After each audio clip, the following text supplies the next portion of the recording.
Comparto mi pantalla. Entonces, empezamos nuestra clase de hoy. Antes de empezar a ver esos detalles que les decía, cálculo de caudal en un canal, la clase anterior les mencioné la clasificación de flujos y matemáticamente qué se requería para uno y otro caso. Bueno, algunas generalidades, ¿verdad? Seguimos hablando de algunas generalidades antes de empezar a calcular cosas, porque eso es importante saber. Es importante saber cómo se comporta el flujo en un canal antes de empezar a calcular ya algunos números.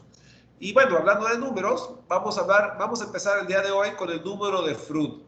El número de Freud en un canal lo que hace es que me compara el flujo, la velocidad del flujo del canal. Todo flujo en un canal tiene una velocidad representativa B promedio, ¿verdad? Pero por otro lado, el canal, debido a su tirante, debido a su profundidad, si yo perturbo su superficie, es decir, por ejemplo, si yo tiro una piedra ahí en la superficie, se va a generar una onda y esa onda viaja a cierta velocidad, tanto corriente arriba como corriente abajo.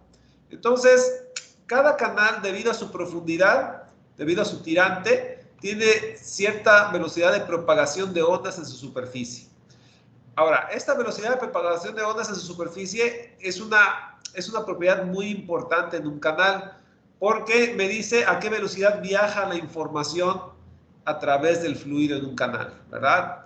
Por ejemplo, si hay una perturbación en el canal, esa perturbación es un exceso de presión, pequeñito, pero existe, y ese exceso de presión se va a manifestar en una ola, ¿verdad? O en una onda, si lo quieren ver así, y esa onda va a viajar a cierta velocidad. Y entonces, si yo introduzco una perturbación en un canal, esa información viaja y viaja a cierta velocidad, y es importante saber cómo se compara esa velocidad de propagación con la velocidad del flujo, por razones que ahorita voy a describir. Entonces, si yo comparo la velocidad del canal con la velocidad de una onda en su superficie, ¿verdad? Entonces tenemos el número de Freud. Entonces el número de Freud es el cociente de la velocidad del flujo del canal con respecto a la velocidad de la onda en la superficie. Vamos a llamar la velocidad C.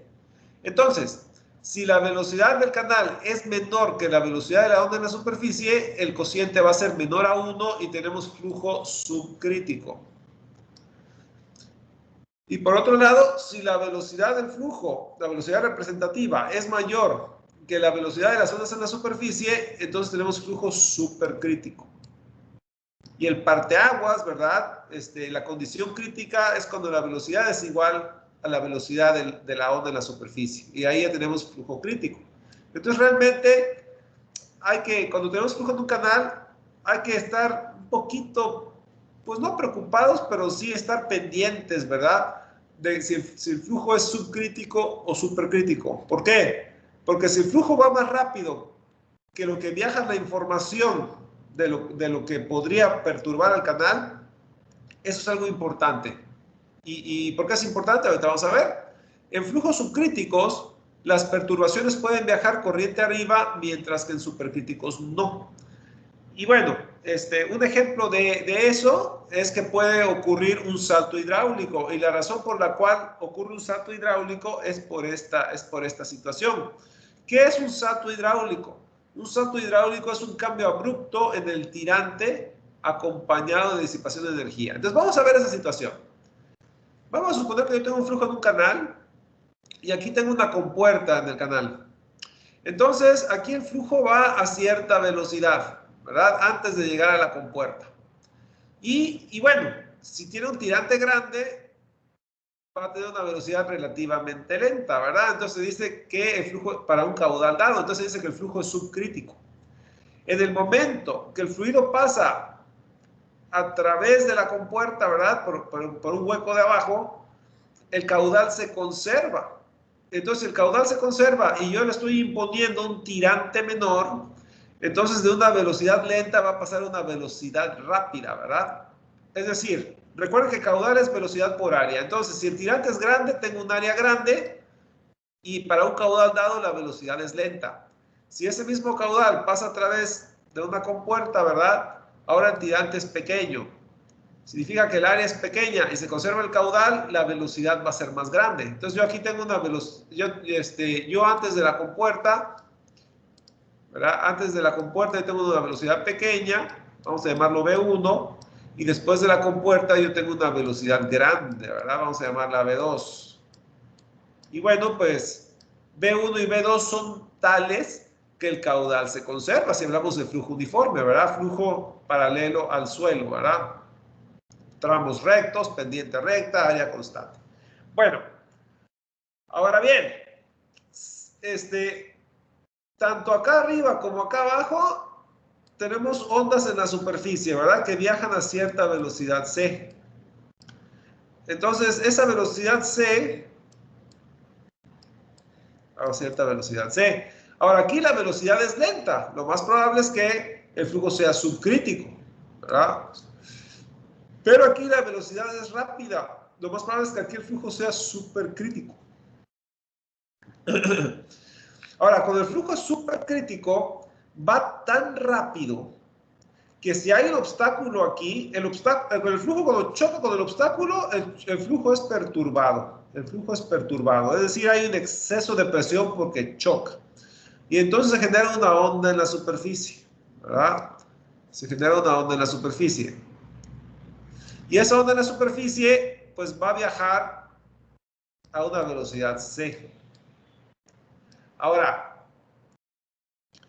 si el flujo va muy rápido, si el flujo va más rápido que la onda en la superficie, el flujo se lleva la onda, ¿verdad? Cuando la onda es más rápido que el flujo, la onda le gana al flujo y consigue viajar corriente arriba. Y al viajar corriente arriba, le va avisando al flujo que hay algo ahí y gradualmente podría ajustarse, ¿verdad? Pero si el flujo es súper crítico, el flujo va más rápido que las ondas y el flujo se lleva las ondas, por así decirlo. Entonces el flujo no se entera que hay algo ahí. Y entonces va a llegar una situación en la que, en donde la naturaleza reacciona simplemente para que ciertas leyes se cumplan y el tirante va a reaccionar abruptamente, ¿verdad? Y el salto hidráulico es precisamente ese cambio de tirante abrupto. Ahora, cuando ocurre un salto hidráulico, como es algo repentino, es algo violento de alguna, bueno, relativamente violento, ¿verdad? Pero lo cierto es que el flujo al levantarse así, se genera turbulencia y esa turbulencia disipa energía. Entonces aquí podría haber cierta fricción, ¿verdad? Aquí podría haber cierta fricción, pero la fricción es mínima. Entonces podría decirse que aquí prácticamente a través de la compuerta no hay fricción, porque si bien estrictamente lo hay, es muy poquito. Y de hecho, mientras el flujo se mueve a través del canal, también hay fricción, pero si la distancia recorrida es muy corta, también es muy poquito. Pero en un salto hidráulico se revuelve con mucha fuerza el flujo ahí y ahí sí podría ser considerable la fricción, ¿verdad? Y claro, cuando hay un salto hidráulico se levanta el tirante y otra vez tengo un tirante grande para el mismo caudal que se conserva y entonces ahí el flujo va a ser subcrítico, ¿verdad? Pero bueno, el tirante es peligroso porque pues las paredes del canal tienen cierta altura y si yo no monitoreo bien esto puede haber algún derrame, ¿verdad? Entonces, es importante uno como ingeniero, ¿verdad? Monitorear los niveles y checar de que esto no ocurra, o por lo menos que no ocurra de manera imprevista, ¿verdad? Donde puede ocurrir algún accidente. Entonces, saber si un flujo es subcrítico o supercrítico, me lo dice el número de Flood. Entonces, yo puedo conocer la velocidad representativa de un canal, pero la velocidad C la tendría que calcular y esa velocidad C depende del tirante, ¿verdad? Pero bueno, ya veremos cómo calcular esa velocidad C más adelante. Ahorita nada más les estoy explicando qué podría pasar en un canal dependiendo si el flujo es subcrítico o supercrítico, ¿verdad? Entonces, de eso se trató de explicar esto. Más adelante ya veremos cómo calcular los números para esta situación, ¿verdad? Bueno, pero antes de pasar a calcular si ocurre un salto hidráulico, de qué tamaño es el salto, cuánto se disipa en un salto, si el flujo es subcrítico o supercrítico, antes de aprender a calcular todas esas cosas, hay que aprender a calcular qué caudal hay en un canal si conozco su geometría, su inclinación y su rugosidad. Es decir, las cosas básicas antes de empezar a calcular cosas más complicadas. Entonces, es lo que vamos a ver a continuación. Vamos a ver flujo uniforme. Si yo tengo un flujo uniforme, ya sea en un segmento como este, o como este, o como este, ¿verdad? Antes de que cambien las cosas y ocurran ciertos fenómenos, hay tramos donde todo se mantiene uniforme. Entonces, ahí yo puedo calcular el caudal de acuerdo a las geometrías de acuerdo a la geometría del canal y otras características, yo puedo calcular qué caudal está pasando por ahí. Entonces, lo que vamos a ver, ¿qué pasa en un flujo uniforme? En esos segmentos rectos donde aparentemente no pasa nada, ¿verdad? Bueno, les decía, el flujo uniforme dentro de un canal, bueno, pues uno aplica la ecuación de energía. La ecuación de energía la vimos ayer. Si recuerdan, la ecuación de energía desecha la presión, porque es presión atmosférica en todos lados. Entonces, nada más tenemos un punto 1 y un punto 2. Y analizamos la línea de corriente en la superficie, ¿verdad? Entonces, en la línea de corriente en la superficie tenemos un punto 1 y, bueno, el punto 1 está aquí, ¿verdad? Entonces, seguimos la línea de corriente en la superficie del canal y definimos un punto 1 y definimos un punto 2, ¿verdad? Ahora, de acuerdo a la ecuación de Bernoulli, de la cual hablamos el día de ayer, ¿verdad? Dijimos que lo que mueve, tenemos la energía de entrada, es más, vamos a la, no lo tengo aquí, pero vamos aquí al archivo que subí en la clase, ¿verdad? Entonces, vamos a ver, día 3, la primera clase. Entonces, en la clase de ayer habíamos visto, vamos a amplificar esto, habíamos visto la ecuación de Bernoulli. Ahora bien, en el punto 1 tenemos presión atmosférica sobre ρg y en el punto 2 presión atmosférica sobre ρg. Entonces, esos términos se cancelan entre sí. Ahora, si hablamos de flujo uniforme, es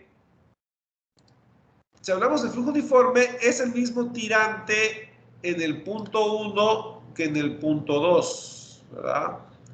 Eso significa que para un caudal dado, como un flujo uniforme, la superficie es paralela al suelo, significa que los tirantes son iguales. Es decir, el nivel no sube ni baja, se mantiene constante. Entonces, tirantes iguales en 1 y 2 significa velocidades representativas iguales en 1 y 2, ¿verdad? Porque se conserva el caudal. Entonces, tirantes iguales significa velocidades iguales. Entonces, si nos vamos acá, también se cancelan las energías cinéticas, porque las velocidades al cuadrado sobre 2g son iguales a ambos lados del igual. Entonces, ¿qué es lo que queda? Si yo quiero despejar HF simplemente va a ser igual a Z1 menos Z2, nada más. Es decir, el cambio de elevación me va a decir cuánto se pierde por fricción. Entonces, HF va a ser igual a Z1 menos Z2, el cambio de elevación. Ahora, todo canal, para que tenga movimiento, para que haya caudal, ¿verdad? Para que haya caudal, pues tiene que estar inclinado, ¿verdad? Entonces va a haber un ángulo teta, ¿verdad? Va a haber un ángulo teta, y va a haber cierta longitud de recorrido L. Entonces, estrictamente hablando, ¿verdad? La tangente del ángulo por L es la elevación. Entonces, la elevación de este triángulo rectángulo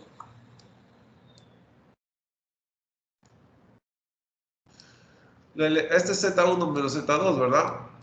Z1 menos Z2. Y a su vez, Z1 menos Z2 es igual a HF, ¿verdad? Entonces, esto es HF. Entonces, este cateto es HF. Ahora, L es la longitud de la hipotenusa, ¿verdad? Pero típicamente en canales,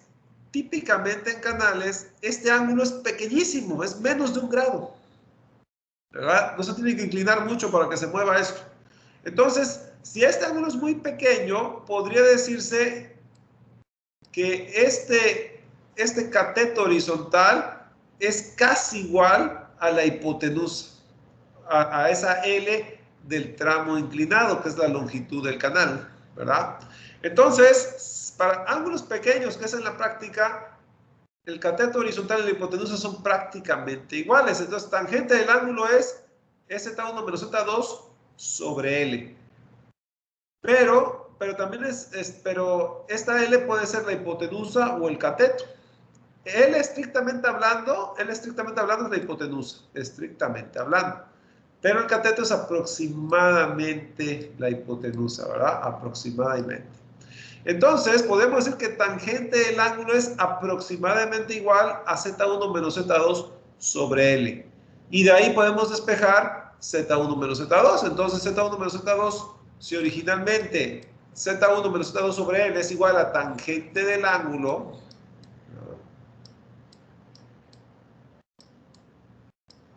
lo que hacemos es que la L pasa multiplicando, ¿verdad? Y entonces ya tenemos el despeje.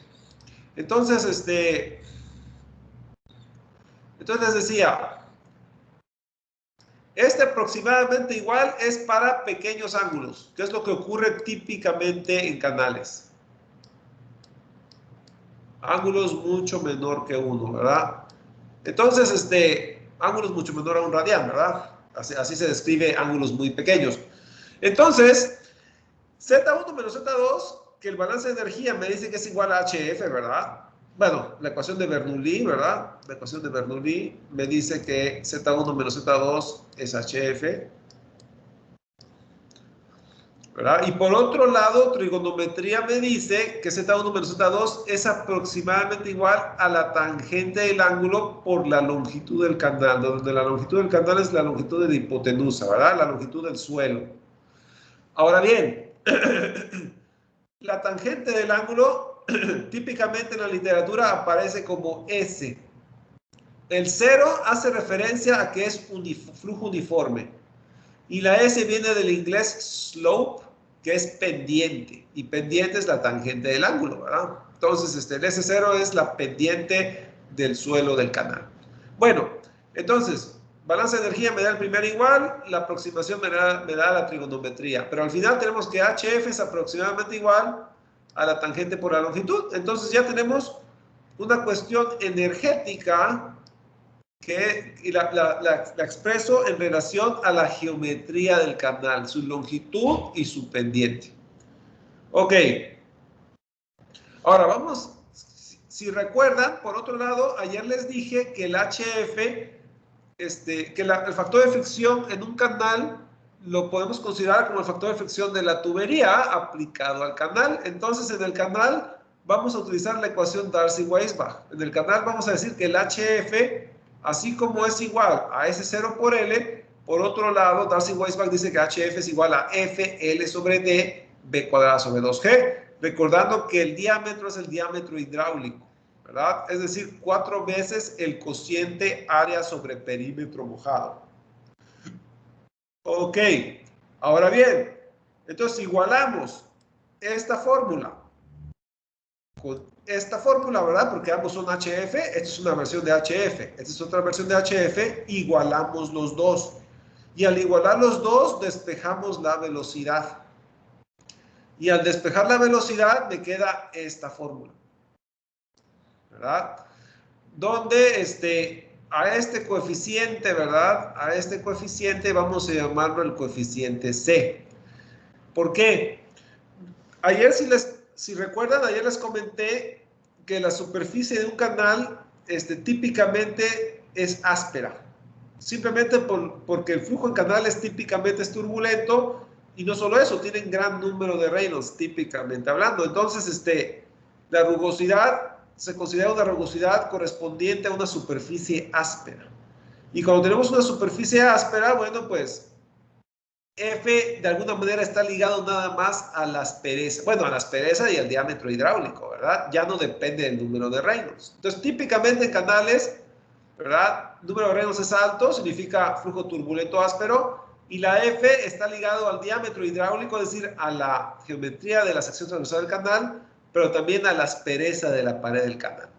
Y entonces, y la gravedad es una constante, F es una constante una vez que yo conozco la geometría y rugosidad del canal, entonces todo esto pasa a ser un coeficiente de la fórmula de la velocidad del canal, siempre y cuando yo conozco las características de la geometría del canal, ¿verdad?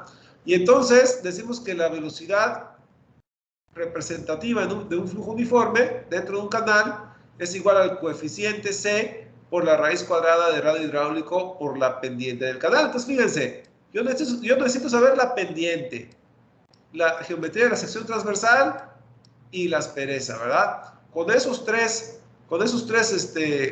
características, yo determino qué velocidad está fluyendo en un canal. Claro, me basé en la ecuación de la energía, ¿verdad? Y me basé en el hecho de que F lo trato como si fuera una tubería, la ecuación Darcy-Weisbach. Entonces, de ahí viene esta fórmula adaptada a canales. Ahora, esta fórmula se le conoce como la fórmula de Chezy, ¿verdad? Y a la C se le conoce como la constante de Chezy, calculada con F de régimen áspero, lo que les decía, F es de régimen áspero. Entonces tenemos dos fórmulas. La velocidad, las fórmulas de Chezy dicen que la velocidad representativa en un canal es el coeficiente de Chezy por raíz cuadrada de radio hidráulico por la pendiente del canal. Y el caudal, ¿verdad? Es igual a esto por el área del canal, el área de la sección transversal. Entonces nada más lo multiplicamos por el área y ya tenemos el caudal. Entonces a esas dos fórmulas se les conoce como las fórmulas de Chezy para flujo uniforme en canales, ¿verdad? Entonces, si yo estoy analizando un tramo recto de pendiente constante y área constante, yo sé que hay flujo uniforme ahí y es posible determinar el caudal que pasa por ahí si conozco tres cosas: la pendiente, la sección transversal y la aspereza. Con esos tres datos, por así decirlo, yo puedo determinar el caudal que le corresponde a cierto canal, ¿verdad? En flujo uniforme. Esta es la fórmula de Chezy, derivada de la ecuación Darcy-Weisbach y de la ecuación de la energía, ¿verdad? De la ecuación de Bernoulli en la línea de corriente superior. Bueno, ahora bien, pero aún así es una lata, aún así uno puede decir, la fórmula puede ser más corta. Esto ya es una fórmula empírica, porque estamos considerando F de régimen áspero. Entonces ya desde ahí estamos simplificando mucho la situación. Pero llegó un tal Manning y dijo, hey, yo todavía puedo hacer esta fórmula más sencilla todavía. ¿Por qué? Porque todavía hay que ir al diagrama de Moody para calcular la F para cierta aspereza. Entonces, pues es una lata, ¿verdad? Yo quiero una fórmula todavía más rápida. Entonces llegó Manning, se puso a hurgar ahí y se dio cuenta de lo siguiente. Los canales hidráulicos típicamente exhiben números de Reynolds mayores a 1 millón, ¿verdad? Manning se puso a observar muchos flujos y se dio cuenta de eso. Bueno, pero eso ya se consideró en la F de régimen áspero, ¿verdad? Entonces, bueno, pues les decía, la F es la de régimen áspero y la fórmula de Colebrook para régimen áspero es esta, ¿verdad? Esto ya lo habíamos mencionado el día de ayer. Y bueno, pues hay que considerar el diámetro hidráulico ahí, ¿verdad? Además de la aspereza, ¿eh? Ahora bien, pero si uno grafica esta función, ¿verdad? Esta función que grafica, si uno grafica F versus,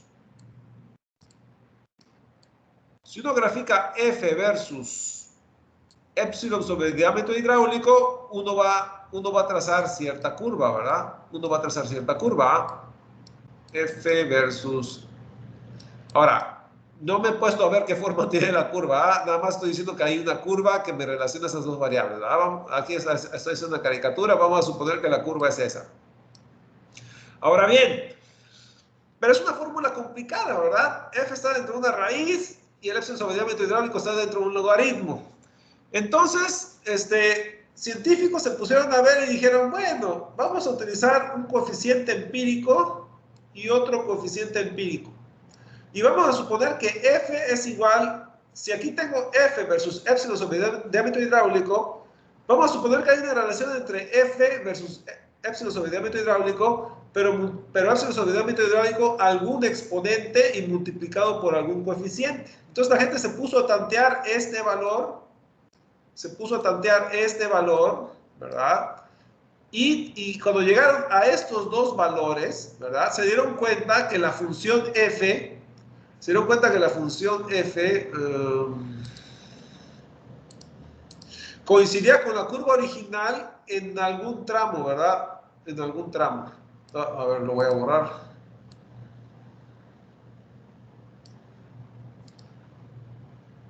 Vamos a suponer, se dieron cuenta que coincidía, no sé, imagínense algo así. Entonces se dieron cuenta, ¿verdad? Que ambas curvas coincidían dentro de un intervalo, ¿verdad? Dentro de un intervalo. Entonces, para valores de épsilon sobre diámetro hidráulico dentro de un intervalo, se dieron cuenta que esta fórmula sencilla era igual a esta fórmula más complicada, ¿verdad? Dentro de un intervalo de épsilon sobre diámetro hidráulico. Entonces, esta fórmula es un buen sustituto de esta fórmula siempre y cuando los valores de épsilon sobre diámetro hidráulico sean los que más se presentan en problemas prácticos de canales, ¿verdad? Y se dieron cuenta que cuando este intervalo está entre 0.001 y 0.05, ¿verdad? Entonces ambas versiones de F versus épsilon sobre diámetro hidráulico coinciden. Simplemente este fue un invento matemático, ¿verdad? Donde tantearon números hasta llegar a una función que reemplazaba a esta función más complicada. Entonces, ¿qué gano yo con eso? Que calculo F en función, para un épsilon sobre diámetro hidráulico de un canal, yo calculo su F sin tener que hacer tantas operaciones. Es decir, con menos operaciones, yo puedo calcular ese mismo número con un margen de error muy pequeño, pero me ahorré operaciones matemáticas. Y para alguien que trabaja en el campo, bueno, pues eso a mí me ahorra trabajo y mientras el error sea pequeño, pues no importa. Y se dieron cuenta que el error es muy pequeño, prácticamente imperceptible, ¿verdad? Si el intervalo de valores de épsilon sobre diámetro hidráulico donde yo utilice esta nueva fórmula está dentro de estos dos valores. Y sucede que esos dos valores son muy comunes en la práctica, entonces, vamos, que abarcan muchos casos en la práctica. Entonces dijeron, bueno, pues visto bueno, ¿verdad? Vamos a utilizar esta fórmula en vez de la anterior. Pero bueno, estuvieron tanteando hasta que lograron esa ventaja, ¿verdad? Ahora, a F la expresaron en función de épsilon sobre el diámetro hidráulico, pero recuerden que el diámetro hidráulico es cuatro veces el radio hidráulico, entonces esto se puede expresar también en función de épsilon sobre el radio hidráulico. Entonces esta fórmula es esta fórmula, pero en función del radio hidráulico, expresado en función del radio hidráulico. Es más común la primera, ¿verdad? Pero bueno, pues ahí les pongo la segunda por si de alguna vez lo requieran, ¿verdad? Entonces, ya una vez que yo tengo F en función de épsilon sobre diámetro hidráulico de esta manera muy sencilla, ¿verdad? Ahora yo puedo sustituir esta F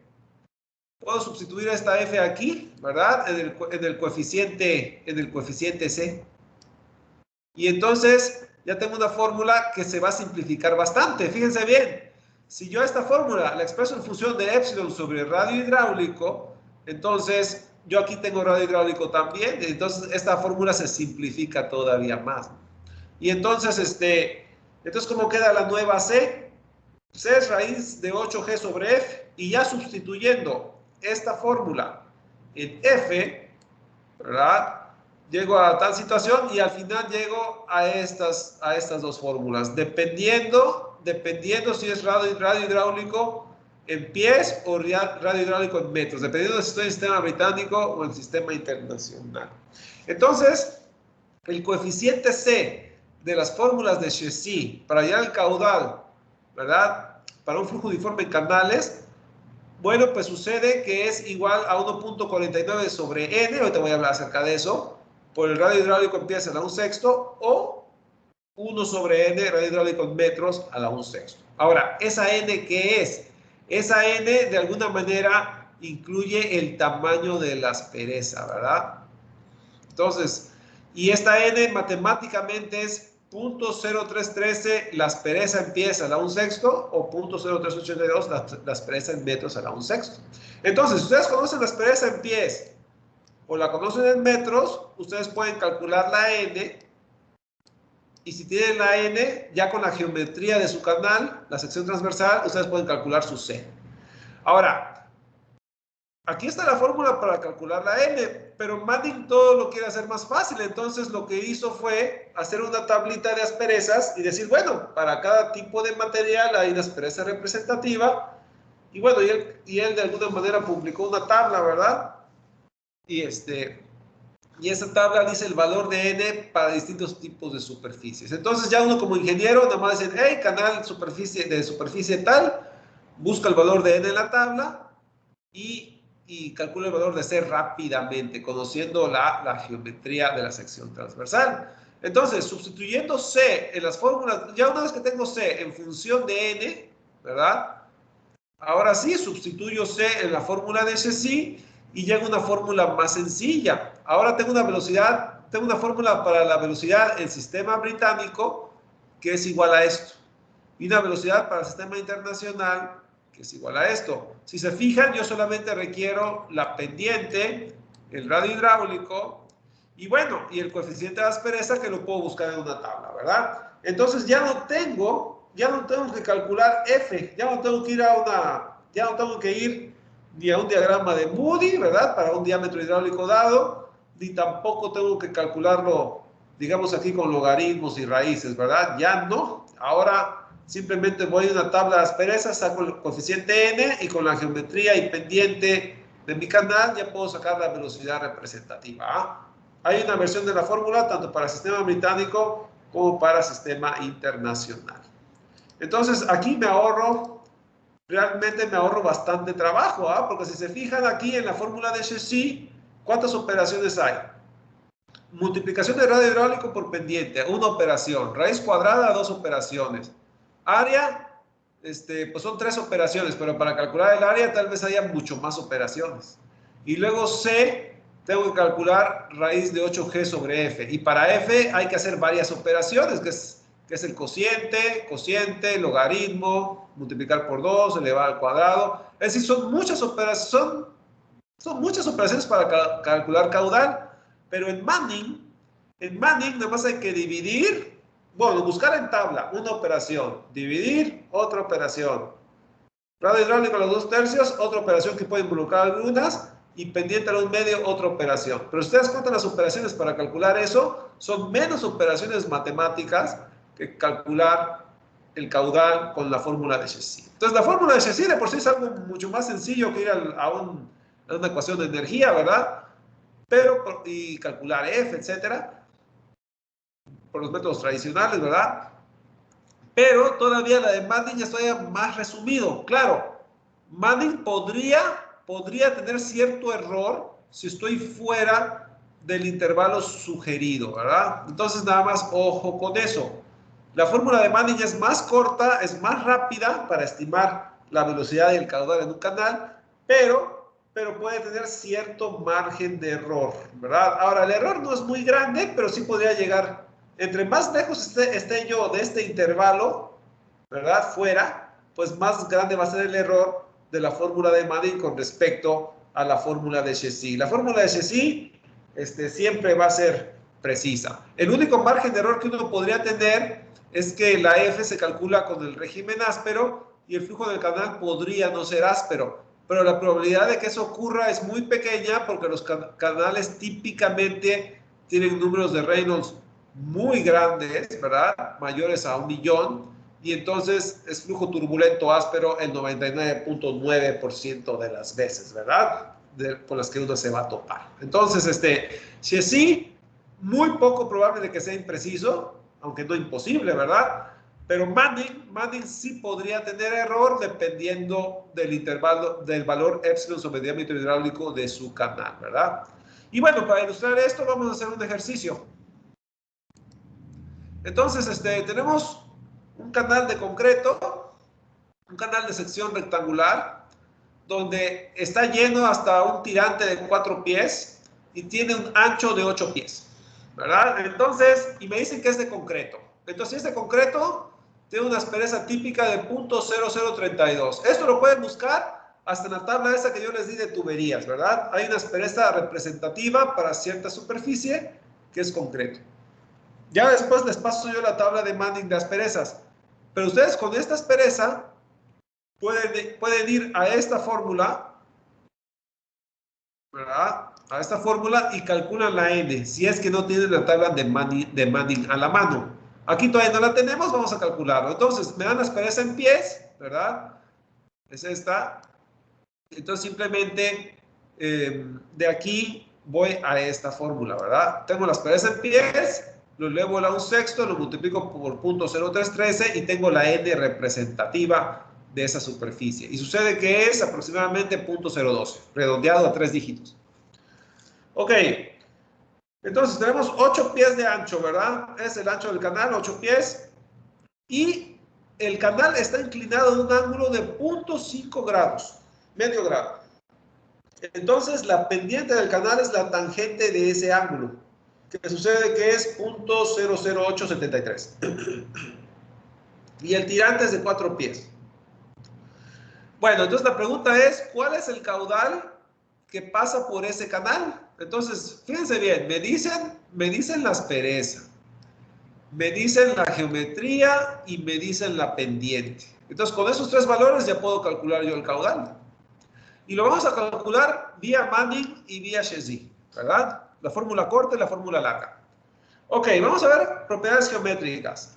Hace falta calcular el diámetro hidráulico, ¿verdad? Entonces, para el diámetro hidráulico hay que calcular el área y el perímetro mojado. El área es el área de este rectángulo, que es 8 por 4, 32 pies cuadrados.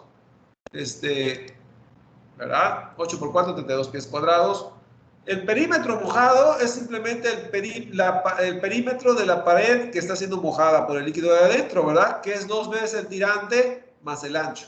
Entonces va a ser 4 más 8 más 4. Son 16 pies.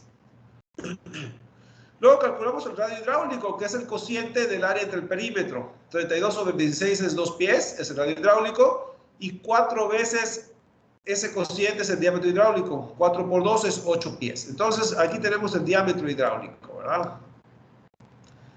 Entonces, tenemos el diámetro hidráulico, tenemos la aspereza, ¿verdad? Ya tenemos el cociente epsilon sobre el diámetro hidráulico, ¿verdad? Bueno, vamos a ver la fórmula de Manning. La fórmula de Manning para sistema británico, ¿verdad? Los datos me los dan en pies. Entonces, nos vamos a la fórmula de Manning versión británica. 1.49 sobre n por el área, por el radio hidráulico a la 2/3, por la pendiente a la 1/2. Entonces vemos que la n es 0.012, ¿verdad? Ahí está. El área es 32 pies cuadrados, ahí está. Radio hidráulico tiene que estar en pies, ¿verdad? Radio hidráulico, 2 pies, aquí está. Entonces ahí está, el radio hidráulico es 2 pies a la 2/3, de acuerdo a la fórmula, por la pendiente a la 1/2. La pendiente es 0.00873, la tangente del ángulo, ¿verdad?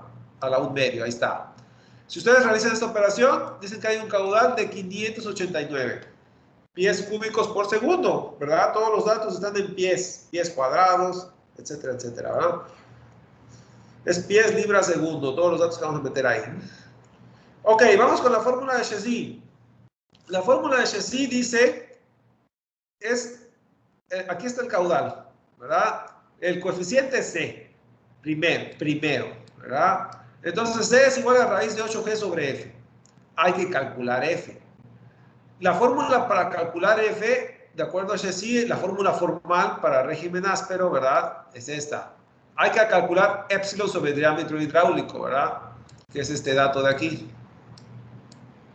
Epsilon sobre diámetro hidráulico. Entonces vamos a calcular epsilon sobre diámetro hidráulico primero. La epsilon es 0.0032 pies, ¿verdad? Y el diámetro hidráulico es 8 pies. Entonces el cociente es 0.0032 sobre 8. Me da 4/10 milésimas. Ojo que este valor, 0.0004, está fuera del intervalo sugerido por Manning. Recuerden que el intervalo sugerido por Manning está entre 0.001 y 0.05, ¿verdad? Aquí está. Aquí está.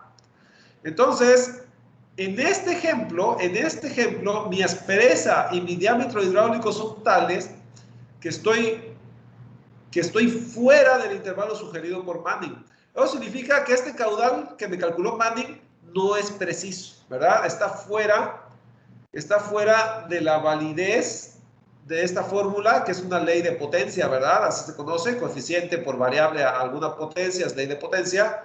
Esta ley de potencia no es precisa porque el intervalo de épsilon sobre el diámetro hidráulico está fuera, bueno, mi valor está fuera del intervalo sugerido, ¿verdad?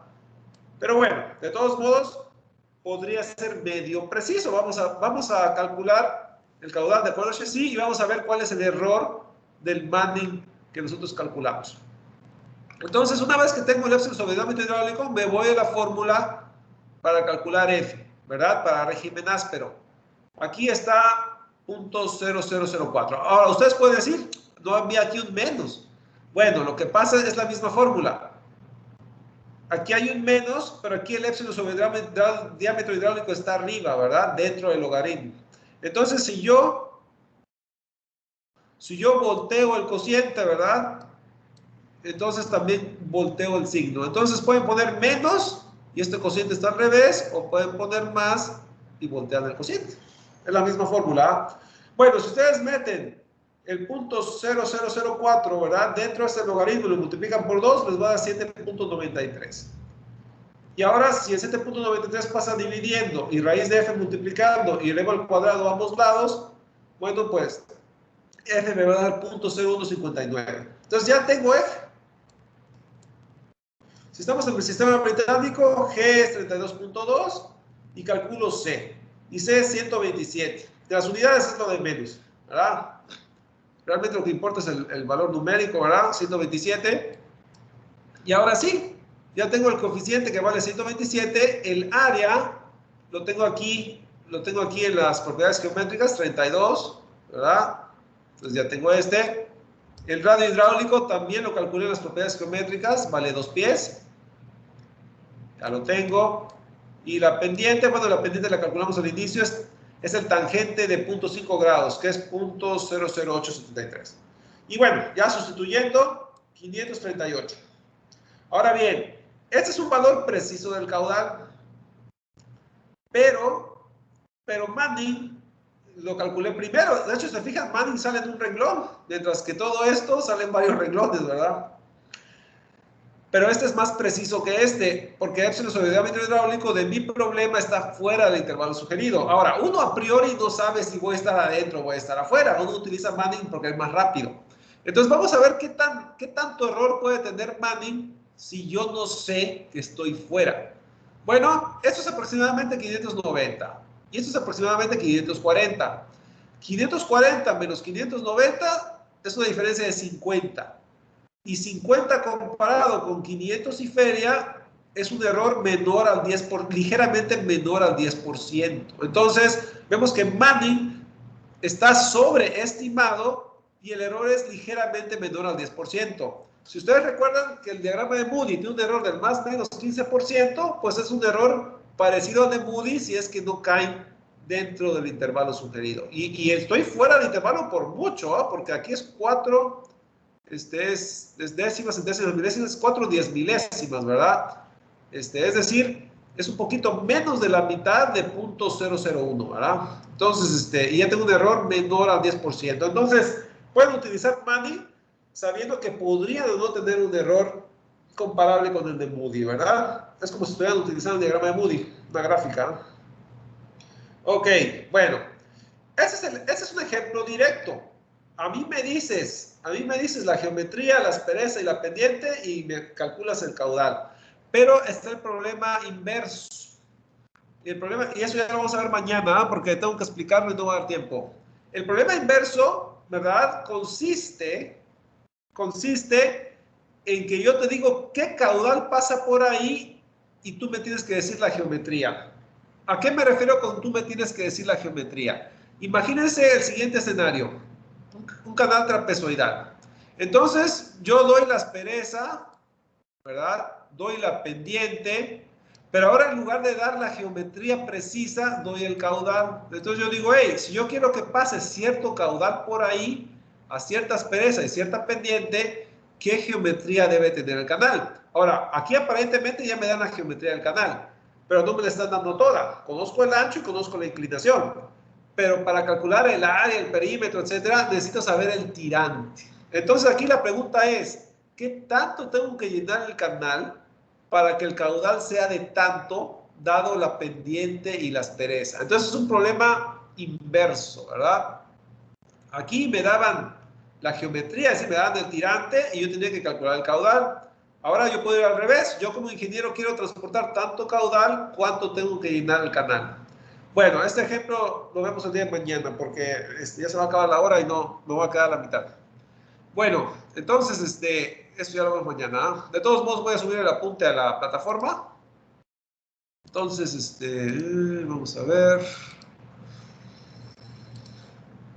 Es el apunte 3.2. Okay.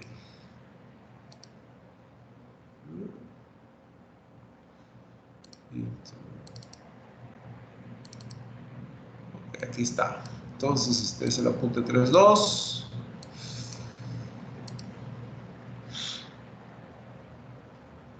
Lo subió. Ah, parece que ya. Sí, ya quedó. Ok, vamos a ver. Vamos a checar que todo esté bien. Ok, ahí está el número de Freud, ecuación de Bernoulli, correlación de Manning y el ejemplo. Y ahí está el ejemplo que vamos a ver mañana, ¿verdad? Y mañana vemos esto y otra cosa. Ok. Entonces, esta es la clase de hoy. Antes de despedirme, ¿alguna pregunta o comentario? ¿Todo claro? Ok. Yo tengo una, profe. A ver, dime. ¿Cómo sacó el valor n? ¿Cómo sacar el valor n? El valor n. n, la aspereza. No, el que está al lado, esa n. N. Bueno, aquí les di la fórmula de n. ¿Ah? Si la aspereza está en pies, es 0.0313 por épsilon en pies a la 1/6. Si la aspereza está en metros, 0.0382 por la aspereza en metros a la 1/6. ¿Ok? Sí, es que no vi esa página.